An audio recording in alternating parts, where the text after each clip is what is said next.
Yeshmas! Bentornati ragazzi in questo nuovo episodio. Oggi abbiamo con noi Riccardo, l'ho chiamato perché? Perché guardando alcuni video su YouTube di altri canali che si occupano di arti marziali mi sono imbattuto in un video carino di di un maestro che andava a fare un allenamento. Insomma, stavo guardando questo video. A un certo punto mi è letteralmente caduto il mondo addosso quando è entrato negli spogliatoi il maestro esordito dicendo: adesso mi metto il kimono ed inizio la lezione.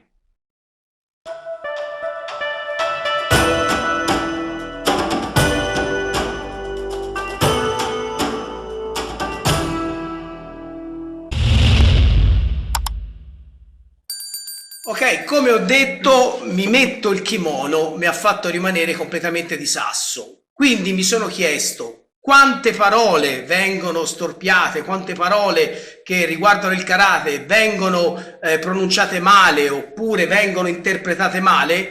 Oggi quindi sono qui per fare questo piccolo video con alcune parole che ho scelto e mi farò naturalmente aiutare anche da Riccardo, perché Riccardo ha studiato giapponese e quindi saremo in grado... giapponese. E quindi saremo, si spera, in grado, faremo del nostro meglio per poter spiegare meglio queste parole. Allora, io partirei proprio da questo primo episodio che mi è successo. Kimono. Mi metto il kimono da karate. Ecco, kimono da karate, mi sento di dire che assolutamente non è corretto. No, non torna tanto, soprattutto se uno è un maestro. Sì, infatti è quello che mi è tornato. Il kimono, ragazzi, è il vestito cerimoniale giapponese, per intendersi, quello con le maniche a T, quello grosso, non c'entra niente con la divisa da karate. Allora, la divisa da karate si può chiamare, o meglio, si sente chiamare in diversi modi. Per esempio, un altro dei modi con cui si sente chiamare le divise da karate è il keiko-gi, cioè la divisa da allenamento. Ma anche questa definizione non è corretta. Già meglio. Già meglio, molto meglio, però non è corretta. Non è corretto.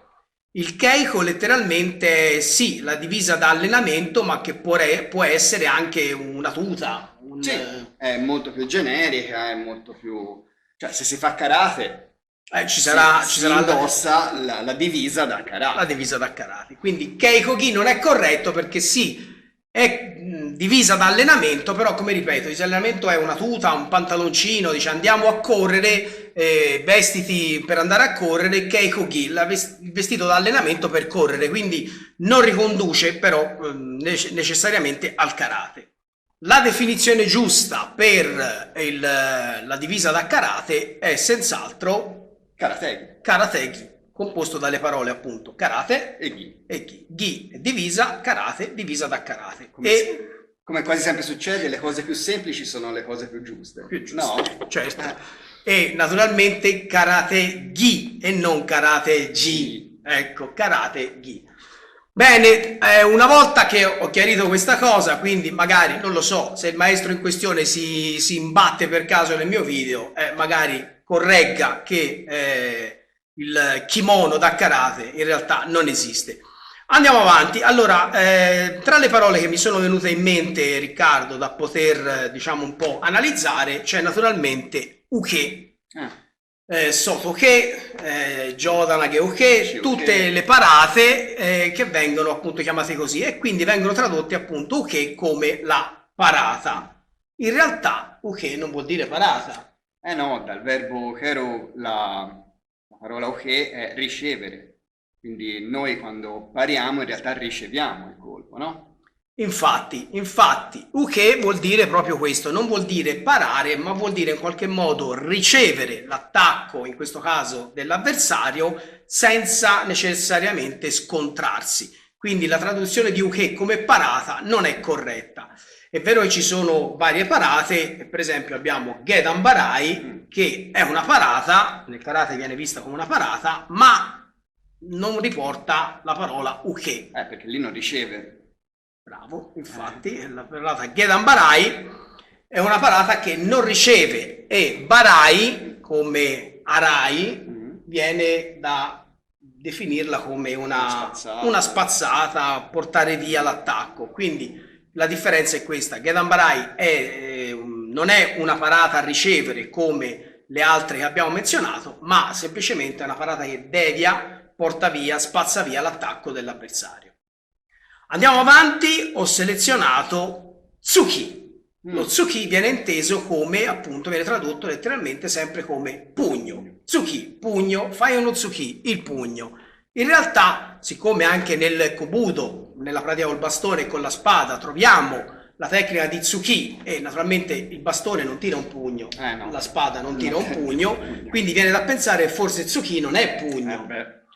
E quindi tsuki? Anche in questo caso tsuki si traduce in una maniera diversa da quanto verrebbe da pensare, ma è un affondo, una penetrazione, un qualcosa che spinge in avanti, e quindi questo è più vicino all'idea di sia del bastone che della spada. Una puntata, una stoccata, sì, una cosa del genere. Infatti ci sono tantissime tecniche col bastone e con la spada, appunto, di tsuki. Il modo giusto invece per tradurre pugno dal giapponese è oitsuki. Oitsuki è praticamente il pugno avanzando, il pugno che va a cercare appunto l'avversario. Quindi tsuki non è pugno, oitsuki è inteso proprio come pugno. Un altro termine, anche sempre parlando dei pugni, è il pugno contrario alla gamba che va avanti, e quindi il gyakutsuki. In questo caso tsuki è inteso come pugno, gyaku è al contrario, inverso, che rende proprio perfettamente l'idea. E anche in questo caso si pronuncia gyaku e non jaku. E non jaku, come tanti fanno. Gyakutsuki. Parliamo dei calci. Maegeri, per esempio, il calcio frontale. Allora, il termine in questo caso è corretto, ma molte volte appunto Maegeri, calcio frontale, Mawashigeri, calcio circolare, Yokogeri, il calcio laterale,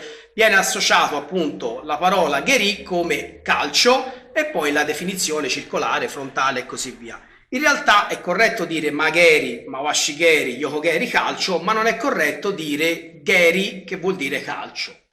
No, si può dire? Geri vuol dire cacca, quindi no, non ci siamo. È con la K, keri, che però per regole di pronuncia, se associata a un'altra parola, la K diventa G e quindi foneticamente suona meglio e si trasforma.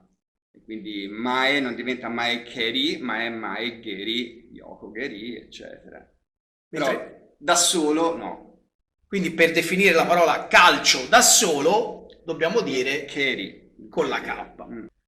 Bene, un'altra parola che viene usata un po' stranamente è kumite, ovvero il combattimento. In realtà kumite assolutamente non vuol dire proprio combattimento. Kumite letteralmente, la traduzione letterale dal giapponese. Sì, è mani, kumi è legate. Quindi incrocio, legatura, scontro, scambio di mani, lascia intendere che ci sarà appunto una sequenza, un esercizio che prevede appunto che le tecniche si scambieranno. Attenzione però, kumite è una definizione che viene diciamo usata modernamente per indicare un certo tipo di kumite, mentre invece il kumite completo, come veniva praticato in modo tradizionale, è detto tegumi. Ecco, questa non la conosco, Ecco, t'ho stupito, tegumi. Praticamente ci sono le stesse parole ma invertite. La differenza è che il tegumi comprende non solo le tecniche di scambio con i pugni o le mani, ma ci saranno anche delle leve, delle proiezioni, dei bloccaggi, quindi un combattimento diciamo a 360 gradi.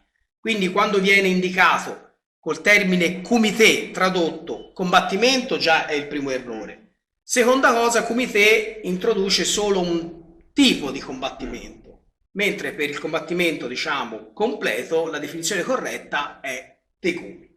Prossima parola, kamae. Kamae è tradotto come guardia, ok? Inizia il combattimento, kamae, mettiti in guardia. Anche questa parola è sbagliata. Kamae non vuol dire guardia, non so come si dica guardia in giapponese. Mi sembra si dica isa, però non sono sicuro su questo. Comunque non c'entra niente con kamae in guardia. Kamae in realtà è attento, pronto, vigile, ok? E questo riconduce appunto ad assumere una posizione, un atteggiamento predisposto al combattimento, all'esercizio in questo caso, ma non è tradotta la parola kamae con guardia. No, kamae è essere vigile, essere pronto, essere attento. che poi è implicito nello stare in guardia, però di fatto è un'altra cosa. Quindi kamae non viene usata all'interno del karate e delle arti marziali, tipo mettiti in guardia, cioè kamae è una parola usata normalmente magari dai giapponesi. Penso proprio di sì. Ecco. Quindi non c'entra niente con kamae in guardia, non è così. Il kiai molti lo traducono come l'urlo dell'energia, l'urlo finale della tecnica. In realtà kiai, la parola non vuol dire urlare, ma kiai richiamare l'energia, raccogliere, perché chi energia, ok, sì, va bene. AI è appunto l'unione, è qualcosa che si unisce, qualcosa che si richiama, che si raduna, quindi unire l'energia. sì. Unire l'energia però non vuol dire automaticamente uno debba urlare. No. Non è. Quindi tutte le definizioni che portano a definire appunto kiai come urlo sono sbagliate. Bisogna dimostrare in alcune tecniche, che è un po' il principio del chi cinese, no? Dell'unione dell'energia, a esprimere questa energia non necessariamente attraverso un urlo sproporzionato, anzi mi sento di dire, quando si sente questi chiai nel karate sproporzionati, più è alto il chiai, più è gridato e più vuol dire che non ci capiscono niente, secondo me. Ma l'unione è proprio tutt'altro esercizio, tutt'altro stato d'animo. L'ultima parola che ho scelto, che è una parola che naturalmente fa sempre discutere, è la parola osu, che viene pronunciata os. Tanti la scrivono OSS. Sì, si può trovare scritto. Si può trovare scritto così, la pronuncia è quella. E la pronuncia è quella, ma la parola sarebbe OSU. La U non si pronuncia, esatto, che muta, e quindi os.